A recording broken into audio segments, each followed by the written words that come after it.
Welcome to Haunt Weekly.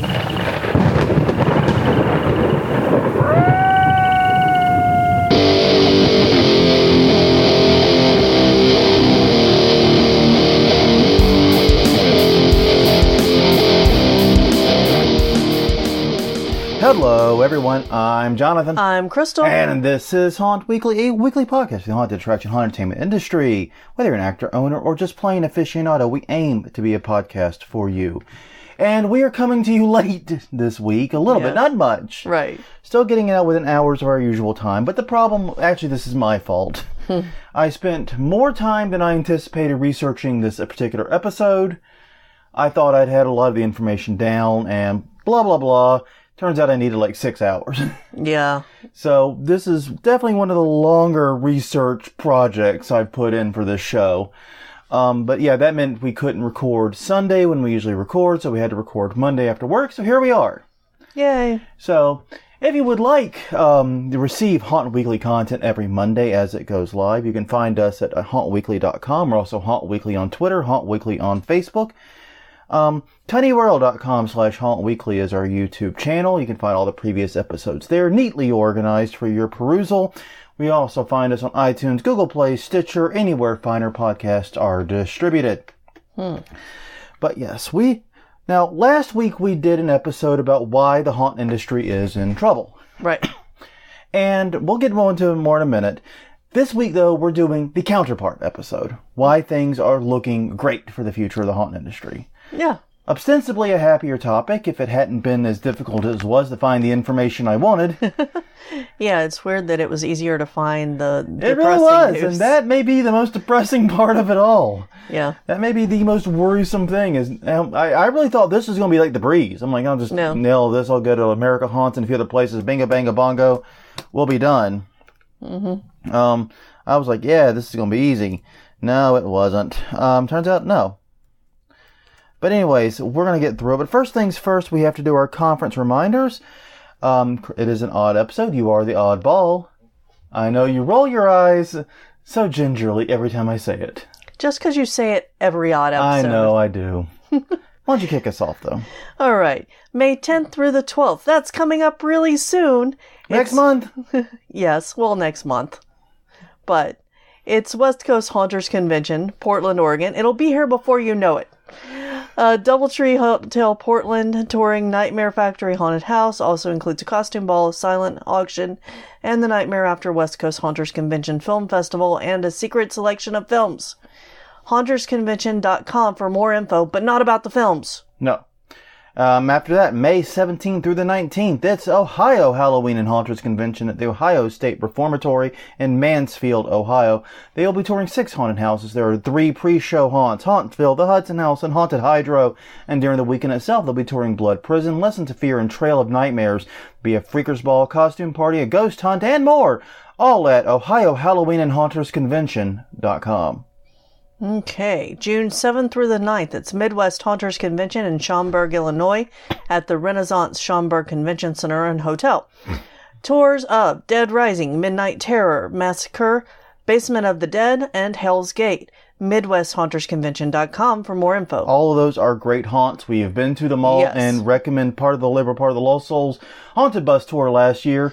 Yes. And hopefully there will be again this year. I hope more people get to experience all those awesome haunts. Yes. All right. After that, Michigan Haunt Fest is June 21st through the 23rd at the Oaks Campground in Munith, Michigan. It features make and takes, a campsite decorating contest, and a pancake breakfast. Some of the proceeds will benefit the Humane Society. MichiganHauntFest.weebly.com for more information. Okay, July 27th, it's Haunter Horde Gathering in Mount Carroll, Illinois at the Mount Carroll Bowling Center. They will be touring Raven's Grin Inn. Auction for scares that care and don't be a monster will occur. There will be free pizza. You have to pay for your booze. Not the booze, but the booze. You know, the kind that, yes, exactly. The drinky kind. The good kind. Both are excellent. Come on. I get equally drunk on both of her haunters. Oh, I don't know. Or though, judging from what I saw at HauntCon, I think a lot of haunters get far more drunk on alcohol. Yeah. Admission to the actual event is only $5. There's another $15 for the Raven Grin Inn tour, which is worth it. You should go. Yeah, if you have not toured Raven's Grin Inn, and you're in the area and you can do this, do it. Just take the advice and do it. Yeah, and if you're on the fence about it, go back and listen to our podcast where we interviewed Jim Warfield at Raven's Grin Inn, and we talk a little bit about our experience there. We've talked about it multiple times in this podcast. Yeah. It's an insane haunt that you have to check out. Yeah, haunterhorde.com for more info. All right. And finally this week, Texas Haunters Convention in Mesquite, Texas. At the Mesquite Convention Center, July 27th through the 28th, features a meet and greet and a costume ball. TexasHauntersConvention.com for more information. A great group putting that on. Yeah. All right, a lot of great conferences coming up, guys. I hope you're going to be able to make it to at least some of them. Mm-hmm. And I've got to say, last episode had me nervous. Yeah. I'm not going to lie. I'm not going to pretend. I'm not going to sugarcoat anything. It's not my style. When I had the idea of doing, because the original plan, like I said, was to split this up and make it one episode, and half of it talk about the good signs, half talk about the bad signs. And we kind of realized there's just way too much stuff. Yeah. And then when I have to break it up, we'll do it one episode apiece, and it's like, oh, people aren't going to want to hear a full episode about the danger signs and the challenges the industry faces. Right. Turns out I was wrong. Yay! I'm very happy to admit I was wrong on that.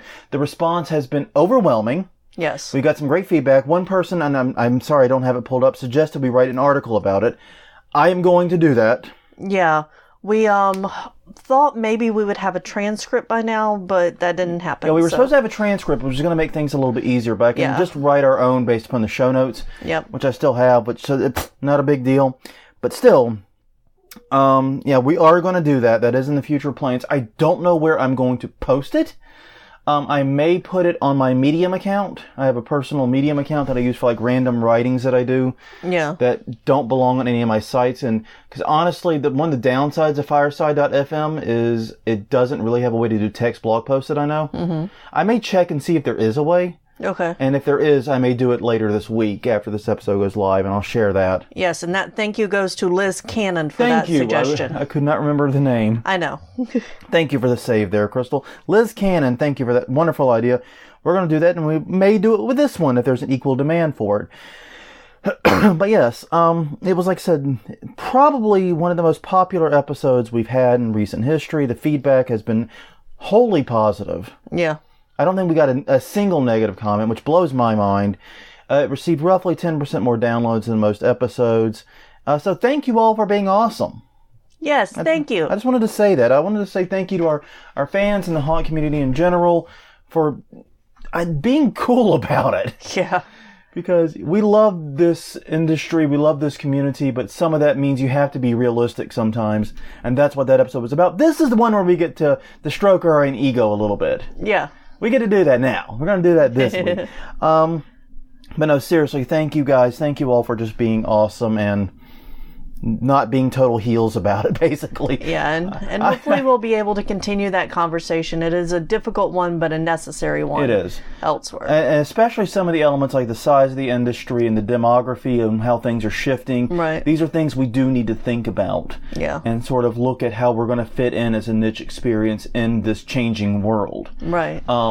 But yeah, I think that, and I think we'll do just fine because we're a very adaptive industry ultimately. One of the advantages of being smaller is you're more adaptive. Right. You can pivot more quickly. Mm-hmm. So yeah, it's something to think about. But anyways, thank you all again for being awesome and amazing. All right. So here's the thing. We did about 8 reasons why the haunt industry is in trouble or why things look grim for it. Now we're going to do about the same number of reasons that it looks really good. Now, like I said, the research for this took way longer than I anticipated. Yeah. And if anything was going to turn me from an optimist to a pessimist about the haunted attraction industry, it was the difficulty in pulling together this episode. Right. It really blew my mind. Because it's very difficult to get hard numbers, even though we know things because we talk to people at the haunted attraction associations. But to get numbers that we can cite and point to is difficult. Yeah, anyways, long story short, that more than anything, I think, may have depressed me a little bit. But that being said, there is still a lot of reasons to be very optimistic about the haunted attraction industry, a lot of things to look forward to, and we're going to kick it off. And we're going to kick it off with a one that may not impact individual haunts much in the United States in particular, but may bode well for the industry at large. And that is international expansion. Yeah. According to Haunt World, the industry has been making great inroads internationally. There are about 100 countries that currently host haunted houses or haunted attractions. That's pretty damn cool. And here's the thing about that. Okay, there's a huge debate in what makes a country. Is this a country? Is that a country? Blah, blah, blah, blah. I'm not getting into that crap. Yeah. Basically, the consensus for the number of countries on the planet ranges from about 192 to 202. So it's right around 200. There's about 10 nations that are heavily disputed. Yeah. And we're not getting into that. So we'll say 200 just to keep it a round number. That's roughly half of all countries have haunted attractions. And we've seen that the expansion's gotten very, very rapid. We saw the very first haunts open in the Middle East. Right. Saudi Arabia and Qatar, I believe, are both represented in recent ones. We reported on them in the news. Yeah, we reported them on previous news episodes. We're seeing them open up in places that we wouldn't think so. And our personal experience is every time we go to somewhere that's a tourist town of any regard. Yeah. Any kind of tourist trip. We're not even talking a lot, necessarily a huge tourist destination. Like Edinburgh gets tourists. Yeah. But, you know what I mean? It's not a huge tourist destination. It's not London. It's not Paris. You know what I mean? Yeah, okay, maybe I'm weird. But, yeah. But anyways, they had haunted attractions. There are multiple haunted attractions heavily advertised. Mm-hmm. Most international haunts are year-round haunts, too, which is a great benefit. It seems like it's only in the United States where haunted attractions are tethered. Right. So tightly with Halloween and the autumn season, that 60-day, 2 months time period between September and October. Yeah. Other countries don't have that. No. They have spooky things year-round. Yeah. And that bodes very well for them. They can put them in places where they really wouldn't be very sustainable here in the U.S., such as shopping malls. Like I said, the one that opened, I think it was in Qatar, opened up in an actual major shopping mall. It's pretty crazy. Yeah, it is. I think it was Qatar. Hold on. I know that, when Kyle went over to Japan mm-hmm. there were tons of haunted attractions that are year-round, and I know that that's backed up by Margie Kerr's book, where she goes to visit some of those places as well, and she spoke about it a little bit too. So... yeah, it's there's great international expansion. I think there's great opportunity for international expansion. Yeah. There's especially in tourist places, because it seems to be a thing tourists really are seeking out and doing. I mean, Jesus Christ, how many London dungeons were there we saw advertised when we were in the UK? Oh, yeah, there were a few. There was the London dungeon, there's the Edinburgh dungeon, there was the blah, blah, blah. There was like every town that had more than 5 people and a goat in it had a dungeon attraction. Well, it kind of makes sense. It does.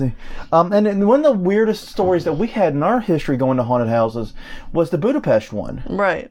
We're in Budapest, and we really weren't looking for a haunted attraction. No. I know that sounds crazy. In fact, we were told it was closed. Yeah. We were told it didn't exist, it closed. I'm like, okay, whatever. We're going to go get drunk on cheap Belgian beer again, Yeah. We're going to do that thing we've been doing this whole trip. Yeah, basically. And so, but anyways, on our last day, we wind up finding it. Yeah. These huge underground caves, going around looking at wax. It was not a manned haunted attraction, best we can tell. Right. Except by other customers. Who apparently can scare the shit out of you just as effectively.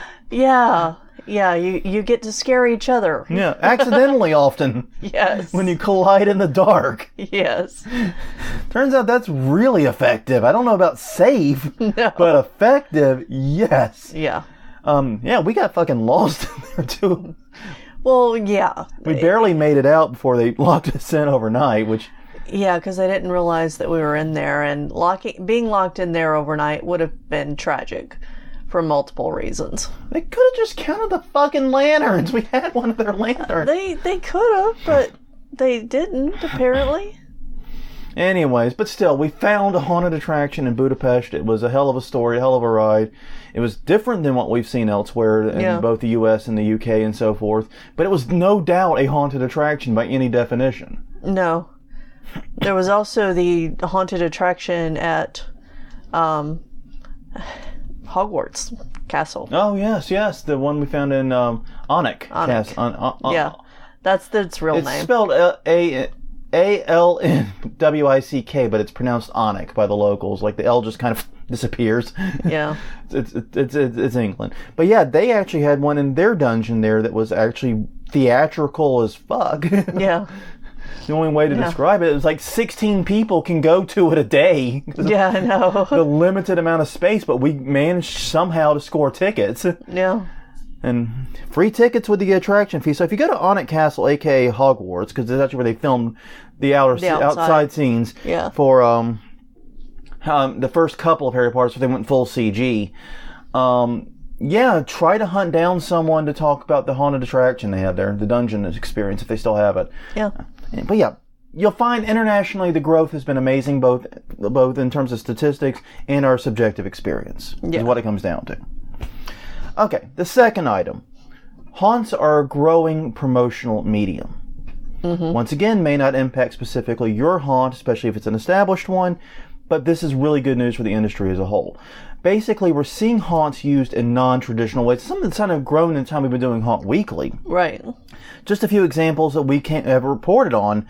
The Pink Trap House in Atlanta to promote a 2 Chainz album. And then it just went and became a regular haunted attraction. Yeah. The Bacardi Haunted House in Brooklyn.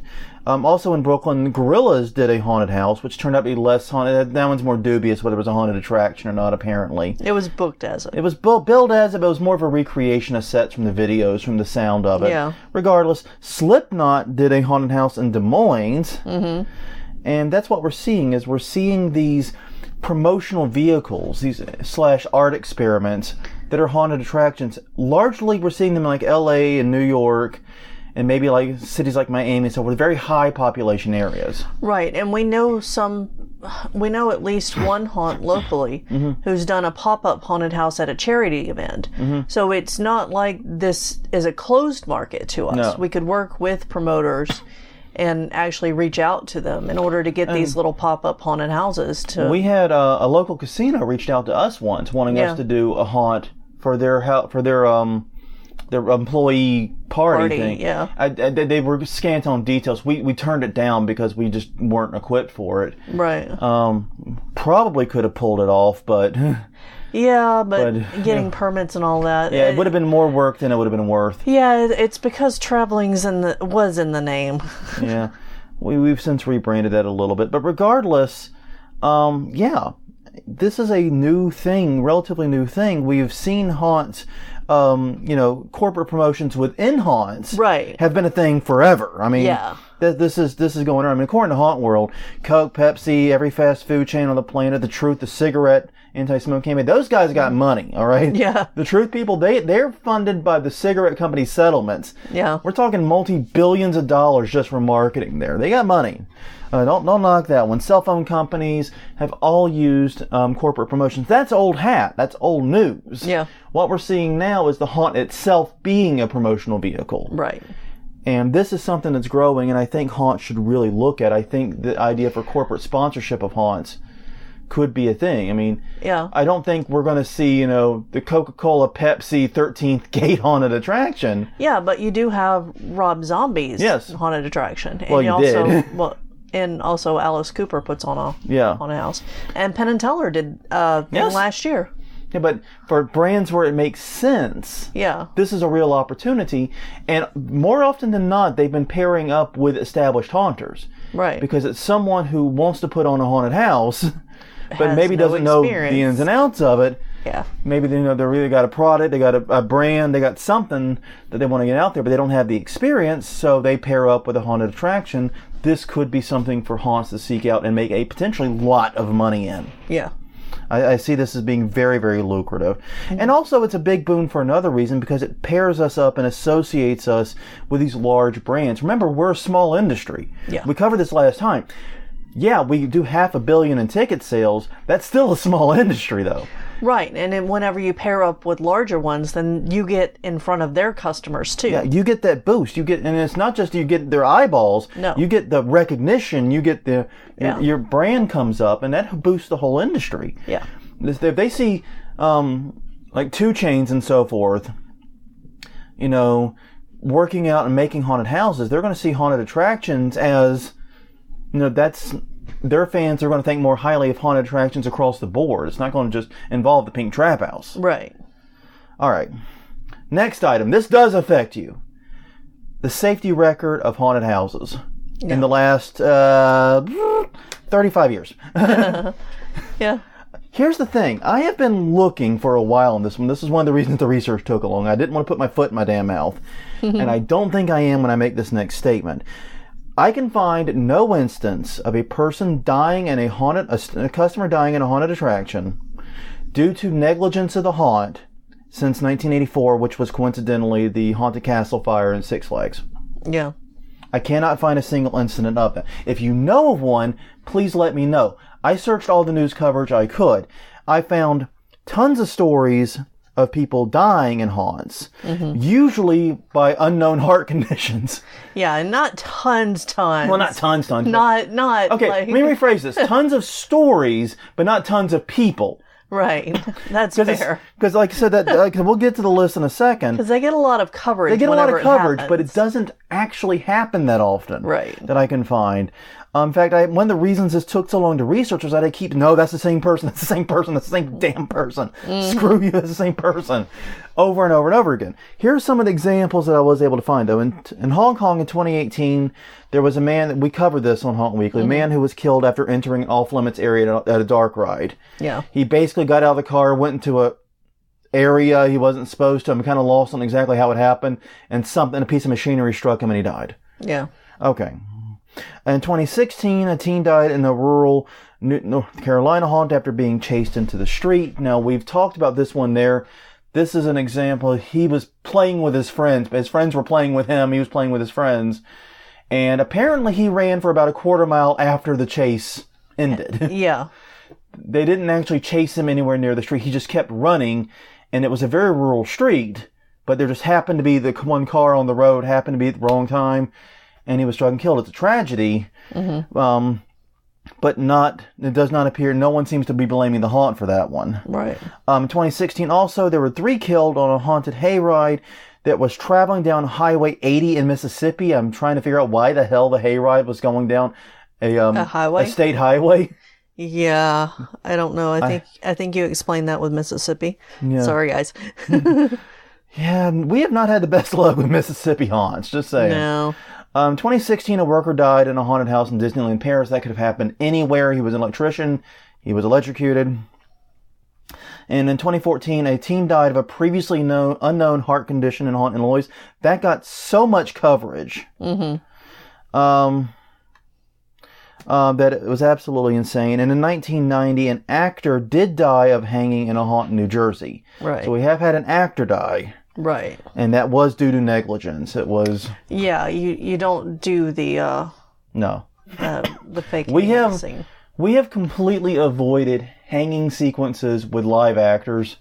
We've avoided nooses in general. Yeah, we've avoided nooses in general, but we don't do anything that might potentially result in the hanging of an actor ever. No. Or a customer. Or a customer. Yeah. But here's the thing, there are still many urban legends. There was one that was being passed around a couple of years ago about a guy that was on some kind of new experimental drug. Yeah. And he went to a haunt and ate a 17-year-old kid in the middle of the haunt. No. Anyone who believes that has never set foot inside a haunted attraction ever. I'm just saying, because there's no goddamned way. No, I have not heard that. It was bad because I'm doing the research for it. And I saw a YouTube video for it, right? Mm-hmm. And maybe we'll have to do one about the haunt urban legends and so forth. That might be a fun episode. Yeah. And put that one down. That's a good idea.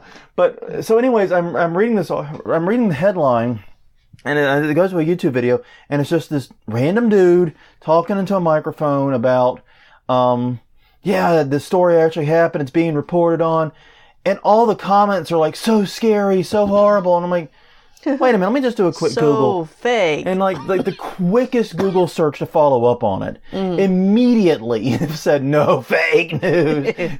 Don't be stupid. But people still bought into it in like way higher numbers than they had any reason to. Right. Like an iota of intelligence should have told you that is freaking impossible. Yeah. Anyways, But yeah, and there was no guy went in, snuck into a haunt with a real chainsaw and killed a bunch of people. No. That was one that's been passed around. That didn't happen, obviously. Yeah. And here's the thing. We are an industry that thrives on fear, but we have to be understanding that fear has to be, not real. We have to convince people that we are a safe place to be scared. Right. Not an unsafe place that is scary. Yeah, exactly. There's a difference between those two things. There is. There's a big difference. I love roller coasters. Yeah. I go to an amusement park. What do? You've seen it. Yeah. Every time I'm beeline for the next roller coaster. Yeah. I'm bouncing between those things faster than you can cape up. I love them. But if I got on one and genuinely believed it was unsafe, my ass would get off. Yeah. You want your haunt to be the scariest, most badass, safe roller coaster. Right. And these urban legends don't help with that. No. These hurt you. Yeah. Anyways, now we're getting to some of the big ones, though. Actually, the safety record's pretty good, actually. That's a really big one because... And by the way, I was able to find multiple stories of injuries. We've talked about people who had their teeth broken, ankles broken, sprained wrists, right. Other injuries I can think of off the top of my head. Usually very minor injuries caused by actor or haunt negligence. One person who had their teeth, lost 4 teeth, is like, what the hell were you doing in that haunt? Yeah, I don't know. Did not die. No. Did not die. I know that's kind of a low bar. But considering what happened after the Six Flags fire... Yeah. We got to run with what we got. Yeah. And if you do know of one that I was not able to find, please let me know. Haunt Weekly on Twitter, Haunt Weekly on Facebook. Also leave a comment on the actual site at hauntweekly.com. I want to know. I tried my best. I really did try. All right. Next up, the growth of Halloween and horror broadly.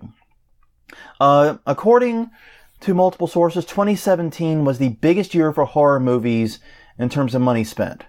It was fueled on the back of It and Get Out. Horror movies that year horror movies alone were $733 million. That means horror movies sold way more tickets than the haunted attraction industry did. Yeah. Something to think about. 2018 was also a solid year, had some great films out that year, with some very popular ones. And 2019 is expected to easily beat 2017 because it has It Part 2 or Volume 2, whatever the hell they're calling it, I forgot, and Us. Yeah. Another Jordan Peele movie, and the sequel to It. It's shaping up to be a good one for horror, is what I'm saying. It is, and there have been a lot more attendees at other horror movies, too. Yeah. That we've seen, so. And we've seen more released, too. Exactly. Horror movies and interest in horror have grown steadily over the decades. However, interestingly enough, 2017 was not the biggest if you account for inflation. 1973 with The Exorcist was actually bigger, but that's about where you have to go. Yeah. So even accounting for inflation, you got to go all the way back to 73 and the fucking phenomenon that was The Exorcist at the time. Yeah. I don't think we're going to replicate that anytime soon, guys. No. That was a freaking marvel of cinema at the time. But yeah, it's the biggest going back to then that I was able to find. And Halloween itself has been growing steadily. Currently, 90% of households with children participate. And this is according to America Haunts. Which really, to me, highlights the need for haunted attractions to focus on families. Yeah, no kidding. Because, yeah, you can get that family money, get the 4 tickets sold. Yeah, exactly. And I don't know why there aren't more people focusing towards family atmosphere. And, I think it'd be, great if, the Scream Park. Yeah. Or Scream Parks in general, but Scout Island's the one we're familiar with. Would do, a family deal where you get 2 adult all access and 2 kids or 1 teen. You know what I mean? You get that for a reduced price. You get 10% off if you buy 4 or something like that. Exactly. Family pricing would be really good. Because usually group pricing, and group pricing to me is a totally different thing, starts at 15 or 20. Right. You bring in the bus with you. Okay, I get that. That they deserve a pretty decent discount. I agree with that. Yeah. But I don't see why, if you bring the whole family, you shouldn't get a small discount too. Yeah. Maybe not a group discount, but a discount. Yeah. It just seems logical. It does. As far as the Halloween industry itself, it's growing. It is currently worth, and there are varying figures going on, but the National Retail Foundation has it between 5 and 7 billion with a B per year, of which the haunted attraction industry is about 8 to 9%. Yeah. And that seems to be one of the things that's been interesting is as Halloween and horror grows, so do we. We tend to maintain about that same slice from what I can tell. Right. So if the pie gets bigger, we get a bigger slice of pie. Yeah, and that makes complete sense. Yeah, it makes perfect sense. I didn't look much deeper into it than what the National Retail Foundation said. I tend to trust somebody called the National Retail Foundation. Yeah. All right.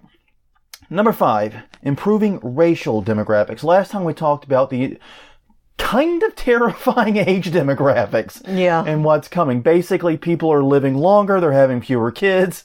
Right. This means, like, you expect, like, there to be a bunch of people that are, 0 years old and then, like, they tragically die and then get, like, a triangle with, like, all the young people at the bottom, right? And it's becoming more of a straight line up and down is what the future is anticipated to be. Yeah. That's kind of terrifying for an industry that thrives on the 13 to 29 range. Yeah, I guess we are outside of We are outside. Dude, this is an aside here. I went on a site today to fill out to be like a beta tester for something. Yeah. And like, what's your age range? Are you under 18? Are you 18 to 35? Are you 35 to 50? Or are you 50 plus? I'm like, fuck you. You just put me in the third highest tier, asshole. There was no reason to be mean about this. You fucking did it. Yeah. Could just have me punching the age. Yeah, could have. Dicks. Anyways, what was I talking about? But no. Yeah, demographics. So while the age demographics do look fairly tragic, there is definitely room for expansion in the improving racial demographics. Right. Halloween and horror, in particular haunted houses, have been traditionally an experience for white people. Yeah. Just to be blunt about it. And yes, I know, two cisgender white people talking about diversity is demean is, what's the word I'm looking for here? Help me out. We're not the people to speak to it. Well, yeah, we're not the people to speak to it. That's why we haven't done the episode yet, because we're waiting to find the right person. Yeah, we're not the people to speak to it. I understand that. So we're just going through statistics and things like that right now. Though we've always been a diverse industry in other ways, people of color have rarely been involved in general. Yeah. They've been underrepresented. I don't think there's much doubt about that. No. Go to HauntCon. Yeah. However, the demographics are shifting. We owe a lot to Jordan Peele of Get Out and Us fame. Right. But we've also got The First Purge, which was a black-led horror movie, horror noir, A History of Black Horror, which is a documentary about black horror. The trend of black and people of color in general being featured in horror is getting stronger. And that bodes well for us demographically, as this is a new group we can really reach out to and try to make a driving force for our bottom line. Yes. And if you do try to do that, yes, make sure you don't make them all voodoo priests and priestesses. Yeah, first thing is figure out what that's the only thing I'm going to say on that. Yeah. It's just wrong. Yeah. Some of us got a lot to learn. Yeah. I'm going to leave it there. Yeah. I mean, I've got a lot to learn too. I mean, I'm not saying I don't, but I've got less to learn than some others, it seems. So, anyways, but the point is, it remains to be seen how long this push is going to continue.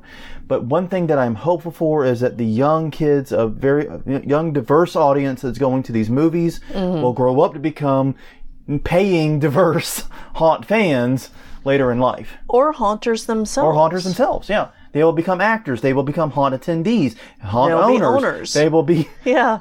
They will become special effects artists. They'll become makeup artists. They'll work in the industry or participate in the industry in various ways. Like everybody else that does. Yeah, exactly. Yeah. This could bode really well for us in the long term if we handle it well. Right. Big if. Yeah. But if we do, it can go very well for us. Yeah. So yeah, this is our opportunity now, today, to start appealing to a more diverse audience and really have a hope and maybe even an expectation that it will show up. Yes. That's it. Okay. What are you about to say? You're about to say something. No. You have that look like I said something stupid. Nope. You sure? I am not convinced. I know thee, Jonathan. You just said a dumb thing. Look at 1,000 yards. No. Okay, fine. But we'll move on to number 6. The growing desire for non-screen experiences. Okay, last time we made the point about how we're facing increased competition from escape rooms, axe throwing, all of these very visceral, hands-on, in-person, cell phone away experiences. Yes. All right. That could be a bad thing. It could also be a very positive thing, though, because that's kind of the flip side of the coin of competition. Increased competition means there's an increased market. Right. And that's kind of what's going on here. Increased market means more potential customers. Exactly. There's a real desire in this very digital cell phone screen time age for visceral, real-world experiences. People want to touch things, smell things, experience things in person that they can't on a screen. Right. And movies and music are things you can get on your phone and on your laptop and on your TV. Yeah.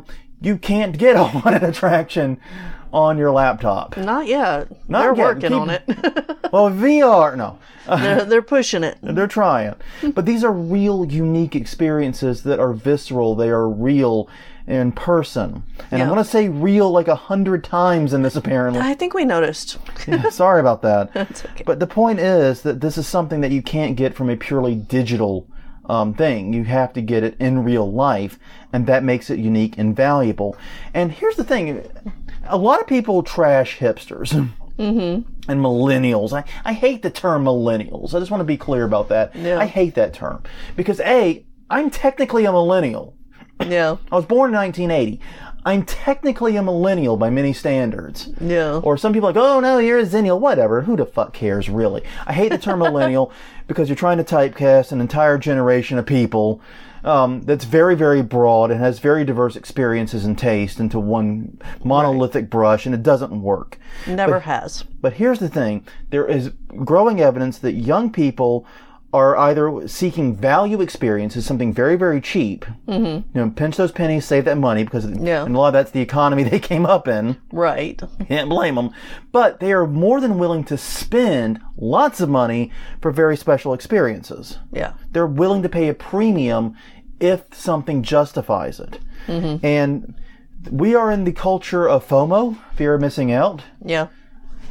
And basically a unique, limited, visceral experience that can only be seen at a certain time of year by going to a certain place and doing a certain thing is the type of thing that's very much in demand. Right. And that also means that there's going to be more pressure to keep it fresh. Yes. To keep changing, to keep growing your haunts in order to make sure that it is a unique experience year per year. Yeah. And a good example, when we went to the Christmas thing at New Orleans Nightmare House, I had to remember which holiday we did not go to Valentine's Day. We went to the Christmas one. Right. Asked a couple people in line, hey, what brought you here? Well, I just couldn't do this any other time of year. Yeah. Had no other chance to do it. Yeah. So I came here. It seemed like an experience, and I couldn't do it any other time. Yeah. There you go. Yeah, and that's one well put, random person in line. Well, and that's one of the things is that, if you're starting to do those types of holidays and they're only 1 or 2 day runs, you're going to get more interest in them. Yeah. The age of FOMO is real, man. It is. I mean, I'm still curious how their Valentine's show went, even though I'm pretty sure I know how it went. Yeah. We know how it went, but we don't know how it went. Exactly. And that does drive... See, that's just it. And we made the decision not to go to the Valentine's one because while the Christmas one was cool, we had a lot of things we liked, it didn't feel different or unique or complete enough to really justify going back. And I really wasn't so much worried about the cost. I was worried about the time sink going into it. Exactly. But we didn't do it. And even making that conscious decision, based upon very good points we had, I still have a little FOMO. Yeah.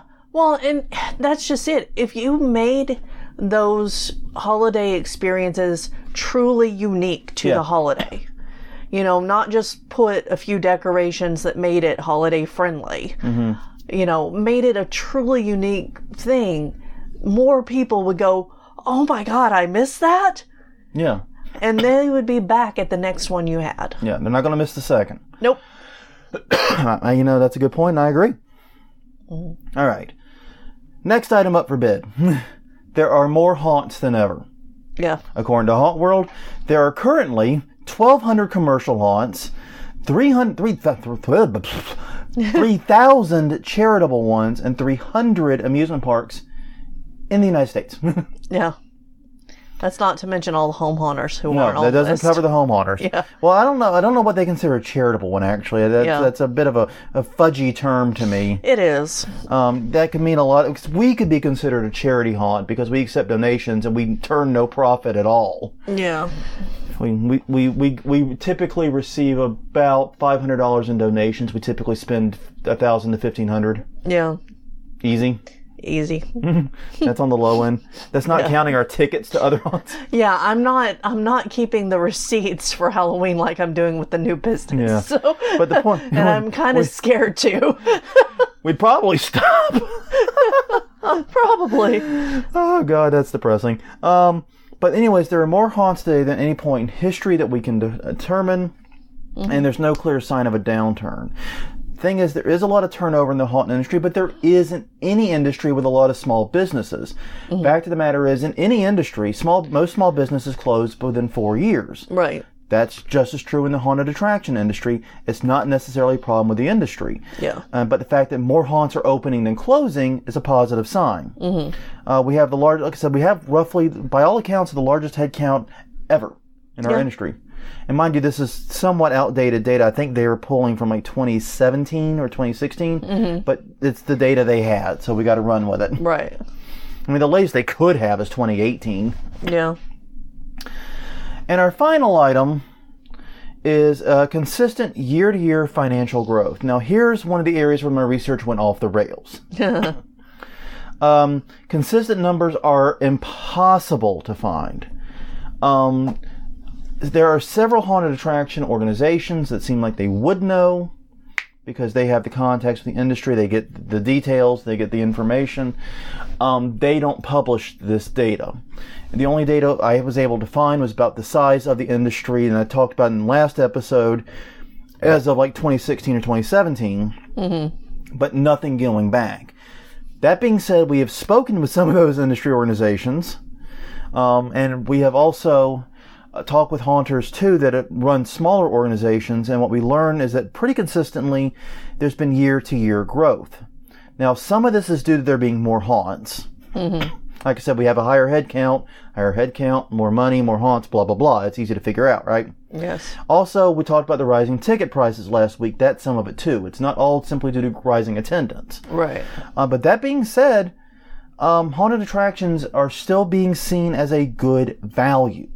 And this is something that kind of blew my mind. There were studies conducted by, for example, America Haunts and others that pointed to that haunt attendees still feel haunted attractions are good values. Now, some of this is because a lot of that extra money is going back into the haunt to provide improved experiences, new effects, new sets, then blah, blah, blah. Right. Which is how it should be. Yeah. But as these haunts improve, they are able to charge more. Now, I do think there's going to be a ceiling on this, and I'm already seeing memes about it from non-haunty people about something like, for $100 in haunt tickets, I better end up dead or something like that. Yeah, it's just silly. You don't really want to die in a haunt. No, you don't. But it's but I'm seeing those memes. I saw them last year, and I got worried and antsy about it. But it looks like that's, the pool of anecdote is not data. It's anecdotal, not data. The best data I can find is that people still, in general, view haunted attractions as a good deal. Yeah. Hopefully that will continue. I do believe that concentration in the industry is still an issue, both in terms of one company or a couple of companies owning so many haunts, and also in terms of this upward momentum toward the mega haunts. Right. But it still seems like revenue is growing and there are more haunts across the country than ever before, so the growth itself seems to be good, and I can find no signs from any organization that shows anything other than growth in 2019 and 2020. which is usually as far as out as you get those kinds of projections. And so 2019 looks good, I think, in large part because we're going to see It Part 2, which is coming out in September. Mm-hmm. I think it's September 6th? Early September, it's what it is. Early September. It's coming out, and that will provide a boost for the industry. And of course, I mean, every goddamn Pennywise prop on the planet we brought back out. Yeah. What a fucking clown. I'm not, and then that drives me crazy because I'm not scared of clowns. No. I just get so bored of all the Pennywise. Well, yeah, because we've seen them all. And it's always weird for me to either see the prop on the trade show floor at HauntCon, yeah, or to see the video/photos of it from Transworld, right, and then see it at every goddamn haunt we go to. Yeah, well, and that's why we go to a variety of haunts. Yeah, of different budgets. Yeah, yes. Yeah, I've got to say I prefer. In terms of like the props, yeah, I tend to prefer the medium budget haunts. That's like the smallest of the small. Yeah. But the medium ones that can't afford $5,000 for an animatronic Pennywise, right? But can buy a couple of really good, couple $100 zombies, we'll say. Yeah. And use them well. Yeah. That to me is much cooler. But anyways, those are the main reasons we see to be optimistic about the future of the haunted attraction industry moving forward.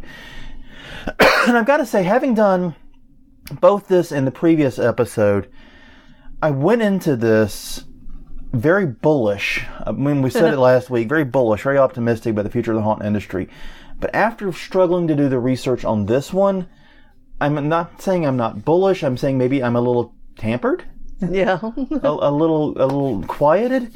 I don't know. It's bizarre. I really thought that last week would be the one that would have depressed me and made me less bullish and we're doomed, no. But no, it's like the research for this kind of is like, oh, yeah, man, and I'm not finding as much as I really thought I would very trivially. That being said, I do think the overall best signs are the growth in Halloween overall. Yeah. It is currently, I believe, the second most popular retail holiday. Mm-hmm. I mean, we're never going to beat Christmas. Just give that one up. Yeah. But we're currently, I believe, the second most popular retail and decorating holiday. Mm-hmm. And it seems like it's actually growing and interest is expanding in it. And if we can continue to exploit that and also take advantage of the fact that a larger demographic base is taking interest in this, yeah, we have a lot of potential to bring in new customers, new actors, new owners, new people, and expand the industry, both in terms of the people in the industry and the people who pay the industry money. Right. Yeah. I see a lot of opportunity, basically, here. I'll be curious to see how the industry exploits it. Yeah. Well, on that note, I think we got it done. Yeah, I think so. I think we covered all the bases, so we're going to go ahead and wrap it up a few minutes early. It's like 2 minutes early, but we got to get this up anyway, so I don't want to stay around and chit-chat too long. Well, thank you for listening to me cough. Yes. Once again, this has been Haunt Weekly. Thank you very much for joining us. Please take a moment, visit us at hauntweekly.com or Haunt Weekly on Twitter, Haunt Weekly on Facebook. tinyurl.com/Haunt Weekly will whisk you away to our YouTube channel where you can get all the previous episodes for quick perusal. We're also on iTunes, Google Play, Stitchers. Wherever you like getting your podcast from, we're probably there. Once again, this is Haunt Weekly, episode 175. We will be back next week with 176. Which is divisible by 4. It's time to do the news. But until then, I'm Jonathan. I'm Crystal. And we will see you guys next time.